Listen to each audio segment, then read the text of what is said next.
Hashtag my docu-murder. I was down in the harbor when I realized what's going on. This man came in, this boy got curly head cam damn there, and he said he needed a 5'3", 250-pound black girl. I didn't think nothing of it. You know what I mean? I didn't think anything of it. So I left it alone. As the day went on, it got later and later, and I guess he found a girl because I see him walk past me with this particular girl who looked about 5'3", 250 pounds, something I would look like when I was sick. And she was like bedazzled.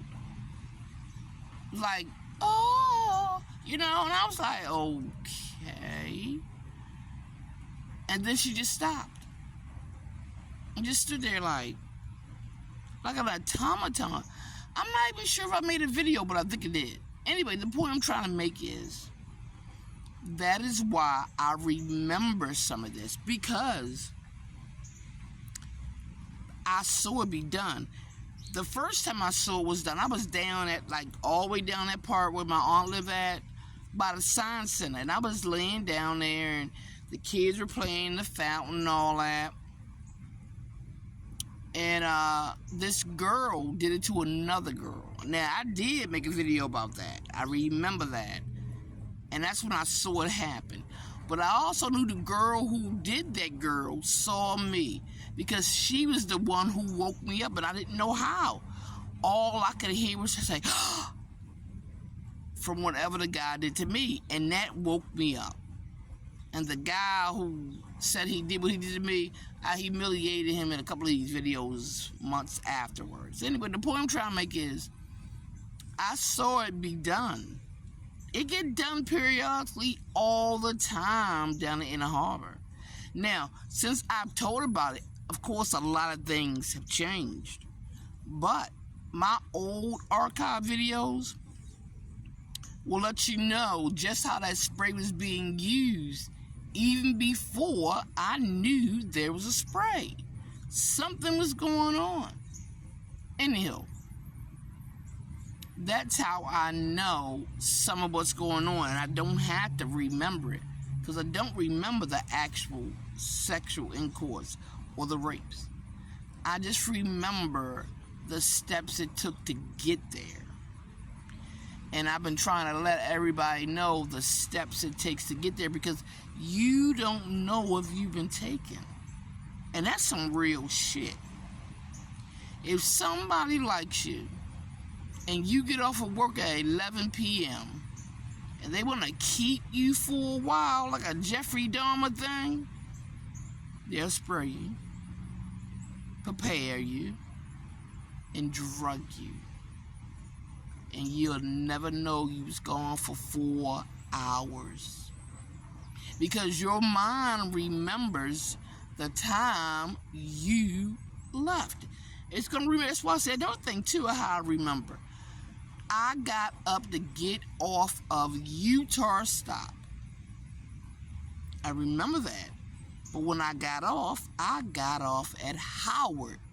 Because I said to myself, Utah is my next stop. I just kept saying my next stop. I knew it was Utah, but I kept saying in my head, next stop. But I ended up getting off at Howard. Why? That wasn't my next stop, but it was.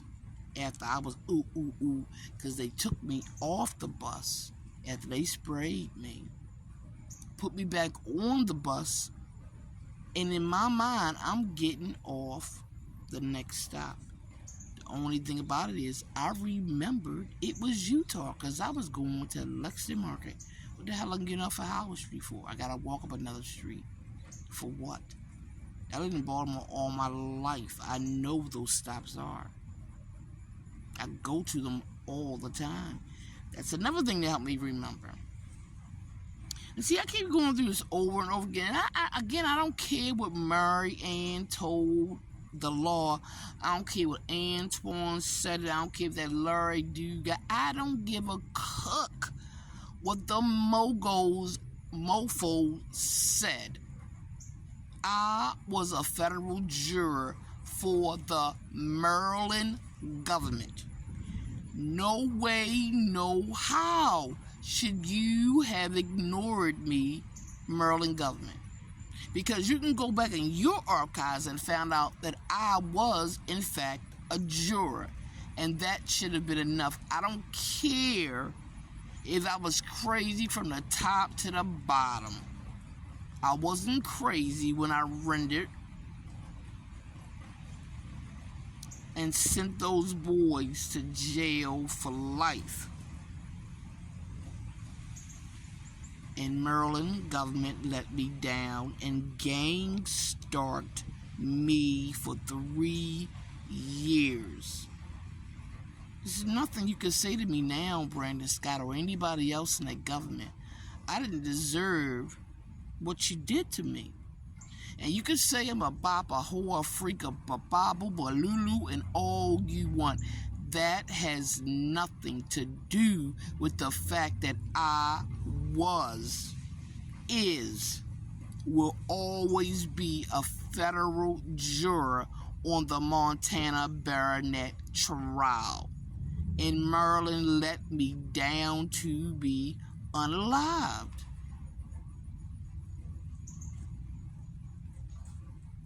I don't have to prove that, because that is exactly what happened. I don't care who told Brandon this or somebody else. No way in the world should I be still asking for help from the government who made me into a federal juror. I didn't ask y'all. And then you had the audacity, less than 7 years later, which is a requirement of the federal government, to ask me to be a juror again. Hell no. You didn't help me the first time. You gang-stalked me. Y'all didn't want to do y'all job, so you gang-stalked me. Is it my fault that y'all have 64, 65 police officers on a list of do not call because they are murderers? They put drugs in people. They are, they put drugs on as evidence. So that's why you don't have no fingerprint and no witness protection. But you're wrong, Merlin. You cannot ask of your citizens what you will not help them for your citizens. You asked me to be a federal juror with no protection under the law. No, there is an requirement and there is protection under the law. And you faulted and you failed. You know that spray out there. You will know what they're doing. I didn't. And when I sued those doctors, all hell broke loose. And again, I'm not mad. I'll find my way. So hashtag my docu-murder for the over 800,000 views. I want to go viral however I can. I got 5 platforms letting you know how the Maryland government treated me and has continued to treat me. I don't care what they said about me anywhere. Maryland should have talked to me, because in your archive, I was juror number 4, number 5 on that trial. That is a fact that I can't even touch. And you have my certificates like I do. And Catherine is still a judge on a bench in Towson. So I don't care. It's nothing that should have not been done for me or any juror that needed help from a government that made them a juror. So we're going to say hashtag my docu-murder. And everybody have a great night.